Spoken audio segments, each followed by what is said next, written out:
મોરબીમાં યુવાનની હત્યા મામલે 2 મહિલા સહિત 6 શખ્સો વિરુદ્ધ ફરિયાદ દાખલ.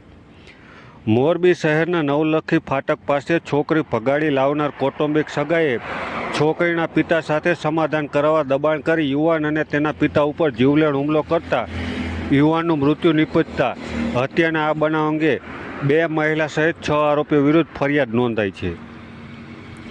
બનાવ અંગે જાણવા મળતી વિગતો મુજબ મોરબીના નવલખી ફાટક પાસે ઝૂંપડામાં રહેતા નરસિંહભાઈ જીવાભાઈ પરમાર ઉંમર વર્ષ 47 નામના યુવકે આરોપી વિજયભાઈ ગુણાભાઈ પરમાર, શંકરભાઈ ઉર્ફે ચકુભાઈ ગુણાભાઈ પરમાર, ભગાભાઈ ગુણાભાઈ પરમાર, ભાવુબેન ગુણાભાઈ પરમાર, મંજુબેન વિજયભાઈ પરમાર અને શનિભાઈ જંજવાડિયા રહે બધા નવલખી ફાટકવાળા વિરુદ્ધ ફરિયાદ નોંધાવતા જાહેર કર્યું હતું કે આરોપી શંકર ઉર્ફે ચકુ 2 મહિના અગાઉ છોકરી ભગાડી લાવ્યો હોય.